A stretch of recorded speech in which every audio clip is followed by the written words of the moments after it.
Último tramo de la mañana en camino, estamos recibiendo, lo hacemos con mucha alegría, al secretario general del Partido Socialista, representante nacional Gonzalo Sibila, que además intenta ser reelecto, ¿no? En su condición de tal, ¿verdad, Gonzalo? Sí, estoy encabezando la lista de diputados por Montevideo. Un gusto estar acá. Buen día, bienvenido. Bueno, gracias. Bueno, son estas notas de casi última hora, bien cortitas y al pie, que necesitan definiciones precisas, pero en un momento en el que llegamos a una elección que luce como la más pareja en los últimos 3 periodos, ¿no? Sí, tenemos datos de encuestas que dicen eso. Yo obviamente tomo las encuestas como un instrumento que aporta elementos para pensar la realidad. La foto la vamos a tener, la verdadera la vamos a tener el 27, ¿no? Hay algo que no entiendo, Gonzalo, y es, cuando uno habla con la gente del Frente Amplio, estoy seguro que vos estás afín a reconocer, el Frente Amplio le ha dado al Uruguay, a su gente, un montón de perfiles que lucen como favorables y que además, otro tema interesante, como que llegaron para quedarse. Ningún proyecto político, por lo menos con cierta chance de ganar una elección o de gobernar el país, habla de sacar el Sistema Nacional Integrado de Salud, por decirte algo. Aún con miradas un poco reformistas, nadie está dispuesto a retroceder acerca de la negociación colectiva, por decirte algo. El impuesto a la renta que fue discutido, traca, nadie lo mueve, porque, ¿no? Y la lista puede seguir. El nuevo proyecto a propósito desde el plan Ceibal hasta el marco energético del Uruguay, que luce, ¿no? Cambios realmente nuevos para el Uruguay. Todos a favor. Y encima han bajado la pobreza. Esta pregunta se la hago a todos los del Frente Amplio. Han bajado la pobreza, han bajado la indigencia. ¿Estamos de acuerdo? Los asalariados han recuperado sus salarios más del 50%. ¿Estamos de acuerdo? Eso sí. ¿Y por qué no ganan la elección por el 80%? ¿Por qué están peleando voto a voto? Algo se ve que hicieron mal, loco. Porque si no la gente les estaría premiando, reconociendo. ¿Cómo es la cosa? ¿Por qué están peleada la elección si tanto mérito han tenido? Es una pregunta interesante. Hay una primera parte del comentario que hacías previo a la pregunta que también es interesante, que es esto de nadie propone o nadie plantea eliminar estas conquistas, ¿no? Negociación colectiva, Sistema Nacional Integrado de Salud, etcétera. Y ahí yo creo que hay en los actores de la oposición algunas contradicciones, ¿no? Porque hay por un lado un impulso ideológico que aflora con bastante frecuencia de decir, bueno, esto hay que cambiarlo, hay que modificarlo, no nos gusta. Esas conquistas, esas mismas conquistas que la gente siente como avances, porque son objetivamente avances. Por otro lado, hay un no decir las vamos a eliminar porque hay cierta apropiación en el pueblo, en la gente, de estos logros, y quedaría muy feo decir que se van a suprimir. Entonces se habla de algunas pequeñas modificaciones, no se profundiza demasiado. Por eso nosotros hemos hablado de un programa oculto y hemos reclamado que se diga más explícitamente qué es lo que se quiere hacer. Y por otra parte hay un diagnóstico sobre la situación del país que no se condice con decir vamos a mantener esto que se ha conquistado, porque si uno escucha a los candidatos de la oposición dicen que está todo mal.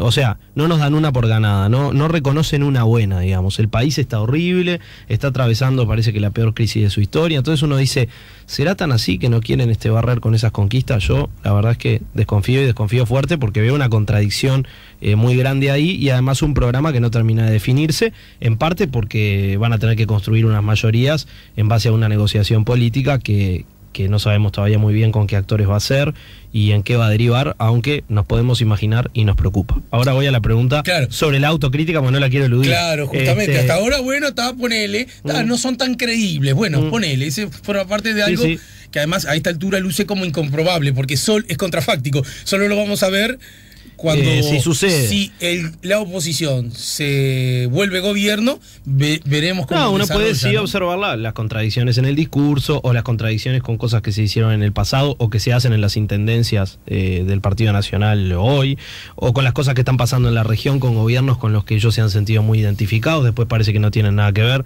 pero nada, voy a la autocrítica porque no quiero eludirla, y me parece que es muy importante. Y nosotros hemos hecho una campaña, nosotros particularmente el Partido Socialista, la 90, diciendo constantemente que hemos cometido errores, que nos hemos equivocado, que no hemos hecho todo bien. Primero porque nadie hace todo bien y está bueno reconocerlo. Todo el que hace se equivoca, somos humanos, este es un proyecto colectivo con fortalezas y con debilidades. Y segundo, porque no se nos cae nada por reconocerlo, ¿no? La humildad básica, elemental de saberse imperfecto es algo fundamental en el diálogo con la gente y todos los seres humanos tenemos que tener esa capacidad y también un proyecto político que se dice popular, que se dice que surge desde el pueblo y efectivamente surge de ahí. Yo creo que el principal motivo por el cual sucede eso que vos decís, que es, hemos hecho un montón de cosas y no parece tan obvio, tan evidente que vayamos a ganar la elección con un 60% de los votos, no sé, creciendo, acumulando más de lo que habíamos acumulado hasta ahora. Yo creo que el principal motivo es que nos ha faltado una construcción política más de diálogo con la gente. O sea, yo siento que hemos hecho cosas muy importantes para el país en una lógica a veces un poco vertical, es decir, un Estado ofreciendo determinadas políticas, construyendo determinadas soluciones, pero con una débil construcción con la sociedad. Y eso para una fuerza como el Frente Amplio, que es una fuerza que viene de las luchas sociales, que viene de la construcción con la gente, no viene de otro lado, pasa factura. O sea, yo creo que si hay una autocrítica para hacerse, que la pienso además como un desafío para el próximo periodo de gobierno, es fortalecer la construcción política desde la gente, no solamente para la gente, sino con la gente, como le gusta decir a Daniel. Y eso implica un trabajo arduo, implica desburocratizar, implica abrir mucho la política al control social.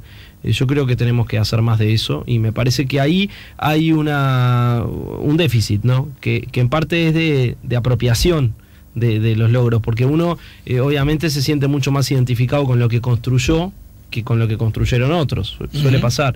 Y bueno, esto lo ha construido nuestra sociedad, no es que el Frente Amplio, el gobierno del Frente Amplio ha sido el único y gran causante de los cambios que sucedieron en el país.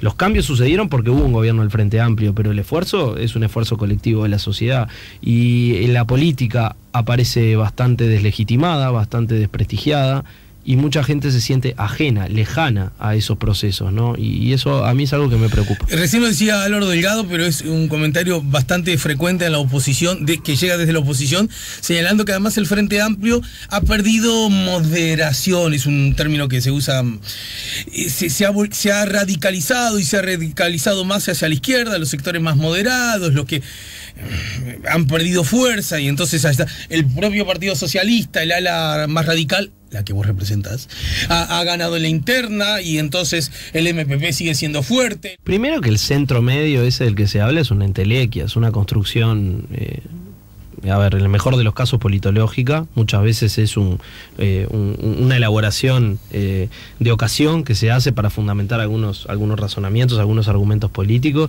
La verdad es que a mí me parece mucho más pertinente analizar la composición social de la sociedad, ver dónde estamos ubicados, qué necesidades, qué demandas, qué valores tiene la gente en cada uno de los medios en los que se mueve, que hacer simplificaciones en términos de izquierda, centro y derecha.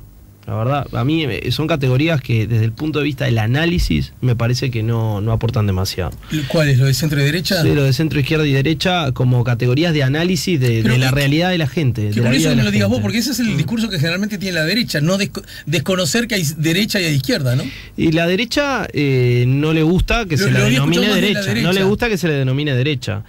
Ahora, yo lo que estoy planteando es otra cosa, es decir, cómo analizamos nosotros la realidad compleja, diversa que tenemos en nuestra sociedad, cómo clasificamos los distintos problemas, necesidades, ubicaciones de la gente frente a la vida, frente al mundo, su perspectiva. ¿La simplificamos en esas tres categorías o tratamos de bucear un poquito más? Yo creo que tendemos a meter en el centro todo lo que no se autodefine claramente como izquierda o derecha. Yo no estoy diciendo que estas categorías no tengan valor en el sentido de, una asociada más a lo conservador, a lo liberal en lo económico, y otra asociada más a valores de justicia, de libertad y de solidaridad. En ese sentido sí, las concibo y hasta hago uso de ellas. Pero para analizar el posicionamiento de la gente frente a la política, me parece que hay que hacer una lectura un poco más profunda. Y en el Frente Amplio hay lugar para visiones muy diversas. Ahora, recientemente se ha incorporado otra corriente proveniente del Partido Colorado. O sea, al frente no han dejado de incorporarse actores que vienen de distintos lugares del sistema político. Después, se ponen motes, estigmas. Ahí están los que parece que son ultra y vinieron a conducir determinadas organizaciones. Y eso en realidad no es así. ¿Cómo haría el Frente Amplio en caso que... Porque está bien, el Frente Amplio le señala a la oposición, una oposición más fragmentada va a tener más problemas para ponerse de acuerdo, una oposición incluso que se vuelque a la derecha con una posible buena votación de Manini y Ríos va a provocar que el gobierno, en caso que no sea el Frente Amplio, sea un gobierno más volcado explícitamente a la derecha. Sobre eso creo que coincidimos, ¿no es cierto? Sí, claramente. Bien, ahora, pero el Frente Amplio, sin mayorías propias, ¿con quién? Porque va a necesitar mayorías y todo indica que no las va a obtener, ¿verdad? En la primera vuelta. Bueno, si las obtuviera en la primera vuelta, ya estaría casi resuelto el resultado de la segunda vuelta, ¿no? Es decir, ¿y con quién? Porque solito no va a poder. Mira, yo tengo una fragilidad un primer razonamiento que es matemático. Si el Frente Amplio llega a la primera vuelta con el 40% o más de los votos, va a tener mucho más facilidad para conseguir mayoría que un partido que tenga el 30 o el 25%. No, perdóname, no me cierra. ¿Con quién? A ver, ¿dónde conseguís uno? ¿Con quién le va a conseguir el Partido Nacional? ¡Ay, te lo digo! Sí, pero además toda la vida la izquierda dijo que ellos eran todo lo mismo. O sea que todo lo mismo no van a tener problema en ponerse de acuerdo. Yo creo que tienen sus matices, sus identidades, etcétera. Ahora, si se van a poner de acuerdo sobre la base de concederle a Manini la faz, digamos, represiva y autoritaria del proyecto, a Talvi su discurso absolutamente neoliberal respecto del Estado y etcétera, así es muy fácil ponerse de acuerdo, ¿no? Así es muy fácil ponerse de acuerdo. En definitiva, ¿lo logran? ¿Cuál sería el problema para...? O sea, lo logran con un programa terrible para el país. Bueno, pero en todo caso esa es la evaluación que hace el diputado socialista. Si la gente los pone ahí es porque la gente no les parece tan terrible. En realidad, Alejandro, lo que yo te digo es, si uno tiene el 25% o el 30% de los votos y otro tiene el 40 o el 45, sí. ¿Quién tiene a priori menos dificultades para conseguir los votos que le faltan? El que tiene 40 o 45. Después lo otro es el análisis cualitativo, ¿no? Cualitativamente. ¿Quién la tiene más fácil para ponerse de acuerdo con planteos reaccionarios, conservadores, autoritarios, represivos? Parece que la calle Pou.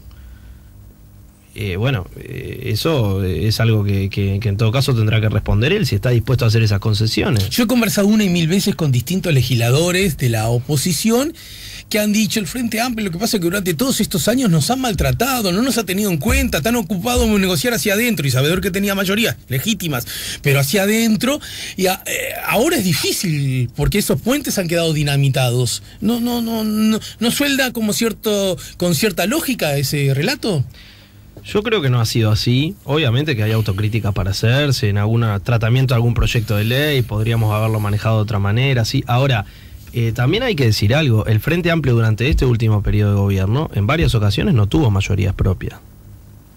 Y en varias de esas ocasiones pudo construir las mayorías. Es decir, el Frente Amplio no está incapacitado o inhabilitado de poder conseguir apoyos, obviamente negociando, articulando propuestas con otros actores. No a cualquier costo, pero lo hicimos. De hecho, logramos mayorías más amplias cuando no tuvimos mayorías parlamentarias propias que cuando las tuvimos.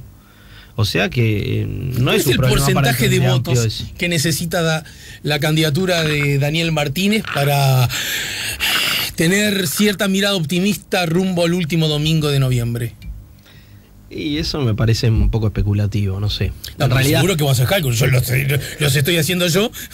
No, obviamente que no es lo mismo un resultado por debajo del 40% que por encima del 40%, uno por encima, ¿no? Por debajo del 43% que por encima del 43%, por debajo del 45% por encima del 45%. Te lo pregunto de otra manera. Escenarios diferentes, pero ninguno es un escenario imposible para el Frente, porque en cualquier caso estamos hablando de que el Frente va a ser la primera fuerza política. Sí. Y va a tener una ventaja grande respecto de la segunda fuerza. ¿De cuánto crees?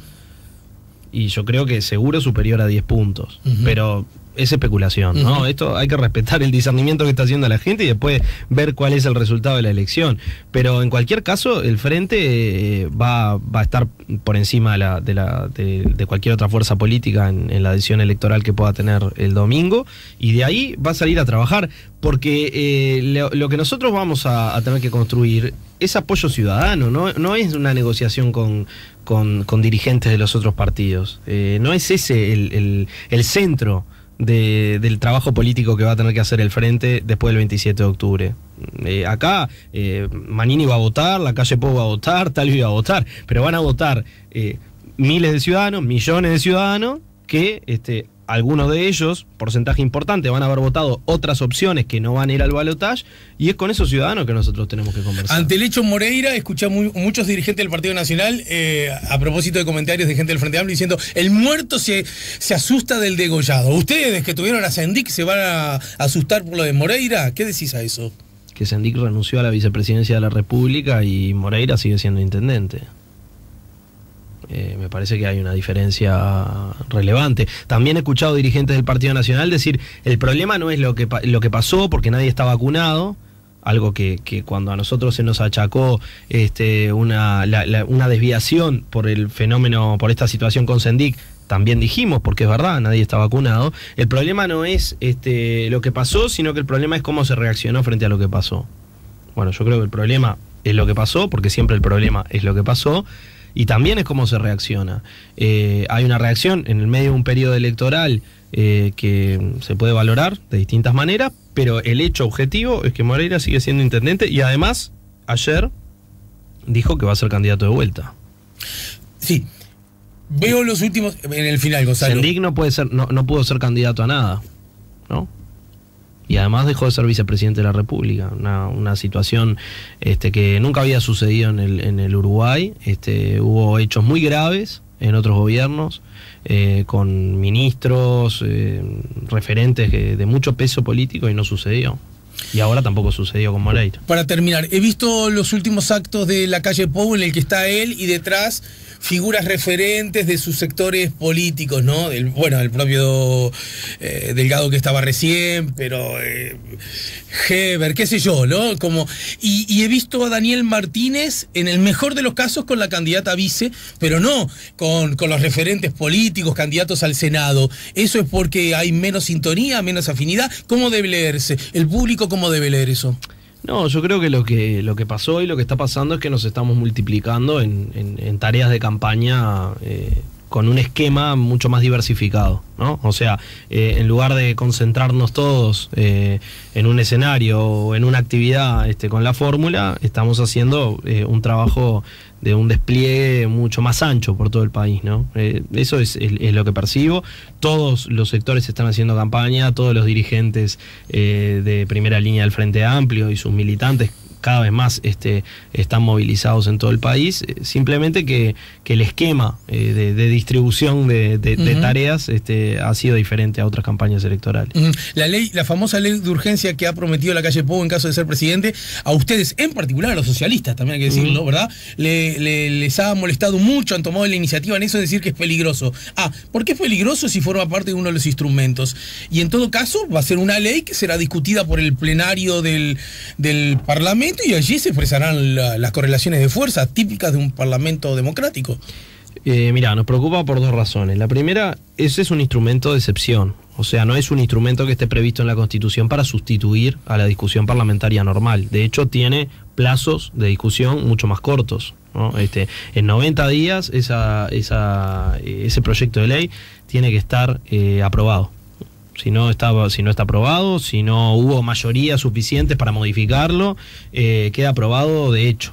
como vino del Poder Ejecutivo. Cualquiera de las discusiones que se está insinuando, porque lo que tenemos son titulares, que se incluiría en ese proyecto de ley, son discusiones que ameritarían un proyecto de ley específico y con una discusión que lleva tiempo y que lleva profundidad. Estamos hablando de la desmonopolización del mercado de combustibles, algo que el Uruguay discutió, que fue objeto de una consulta popular y que se quiere meter por la vía de una ley de urgencia. Estamos hablando de modificaciones a la negociación colectiva o de creación de organismos referidos a la negociación colectiva, del tema de la legítima defensa policial en un país que tiene eso regulado y que a nosotros nos da a entender que se quiere ir por el camino del gatillo fácil, como sucede en otros países de la región, de cambiar la gobernanza de la ANEP. Estamos hablando de modificaciones en el organigrama y en las características del Ministerio de Desarrollo Social, y así podríamos seguir. O sea, son muchos temas y lo que se hace es una trampa, ¿no? Porque en realidad la Constitución dice claramente que no se puede mandar más de un proyecto de ley de urgencia a la vez. ¿Qué es lo que se quiere resguardar? Que se pueda discutir, porque si hay un plazo breve y es un instrumento excepcional que se supone que está pensado para tratar urgencias que existen en la realidad, no puede utilizarse para meter un paquetazo en 90 días, ¿no? Y además saltearse los mecanismos normales de discusión parlamentaria. Entonces ahí hay una trampa, y además lo otro que nos preocupa es que, utilizándose un mecanismo de esas características, diciéndonos que hay un montón de urgencias en el Uruguay que ameritan un megaproyecto de ley que vaya por esta vía, no se nos termina de decir qué es lo que se va a incluir en ese proyecto de ley, solamente titulares. Se nos dice hasta cuántos artículos va a tener, o sea, se sabe que va a tener entre 300 y 500, pero no se sabe lo que hay adentro. Lo que hay adentro hay que negociarlo, hay que verlo en la negociación con los otros actores. Es decir, que todavía puede ser peor de lo que están pensando, porque a lo que están pensando hay que agregarle lo que pueda meter Manini. La verdad es que da para preocuparse, ¿no? Gonzalo, Daniel Martínez es socialista. ¿Se puede decir que entonces la lista del Partido Socialista es la lista de Martínez? Sí, a ver, Daniel es un compañero del partido, tiene 46 años. ¿Daniel Martínez va a votar la 90? Eso hay que preguntárselo a Daniel Martínez, pero Daniel Martínez ha votado la 90 toda la vida, así que... En caso que no lo vote ahora sería la primera vez, No solamente ha votado la 90 toda la vida, es un afiliado del Partido Socialista. La 90 es la lista de Daniel, claramente, porque este es el partido de Daniel Martínez, pero obviamente nosotros lo decimos sin hacer demasiado énfasis en eso, porque estamos compartiendo a Daniel con todo el frente y tampoco nos gusta pizarrear, decir, Daniel es una fábrica de candidatos, Tabaré Vázquez, Daniel Martínez. Y bueno, el partido es una organización que tiene muchos cuadros valiosos, ha aportado a la izquierda siempre cuadros valiosos. Algunos se le van, ¿no? Kramerman ahora está en la oposición. Sí, y no es el primer caso. Hemos tenido a lo largo de nuestra historia muchas de esas, así que tampoco es algo que nos asuste. O sea, es más de lo mismo, digamos, de la historia del Partido Socialista. Es una organización que siempre nos enseñó, desde el primer día que entramos, a pensar con cabeza propia. Y eso también lleva a que muchas veces dirigentes tomen otros rumbos, otros caminos. A veces incluso... haciendo razonamientos que nosotros no compartimos. Vas a ser electo diputado, además sos secretario general. ¿Das clases? ¿Te da tiempo para dar clases? No estoy dando clases. No estoy dando clases. ¿Y no echas de menos el aula un poco? Sí, totalmente. La verdad que sí, la extraño, pero no da el tiempo. No podría cumplir bien con las tareas. Profe de secundaria sos, ¿verdad? Sí, de filosofía. Bien, muy bien. ¿La filosofía tiene lugar en la política? ¿O? Sí, sin duda, y hay que trabajar para que tenga más lugar en la política, porque si no terminamos a veces haciendo de la política un espacio nada más que de ejercicio del posibilismo, del pragmatismo, y yo creo que la política tiene que pensar el futuro, tiene que pensar el presente con profundidad, tiene que buscar fundamentos de las acciones y también colocar proyectos en la sociedad, ¿no? Debates sobre valores, sobre ideas. ¿El domingo ya sabés a qué hora votás? Alrededor de las 11 de la mañana seguramente. ¿Y ya sabes dónde? Sí, voto en una escuela en Cerrato, casi General Flores. Ah, mi escuela. Cerrato y Palomas. Sí, mi escuela. Ah, bueno. La escuela 93 de la mañana, 137 de la tarde. Esa escuela fue Vergara también. Primera vez creo que voto en ese circuito. Me han ido moviendo de... Bueno, después decime cómo está mi escuela. Dale, te cuento. En la escuela en la que hice toda la primaria. Gracias por el tiempo, ¿eh? Gracias, Ale. Nos reencontramos, bueno, vamos a tener un mes, como le dije a Delgado, un mes lindo para charlar otras cosas, ¿no? Sí, seguro que sí. Bien. Nos ayudó a poner la mañana en camino Gonzalo Civil, el secretario general del Partido Socialista, diputado de ese partido y candidato por la 90. siempre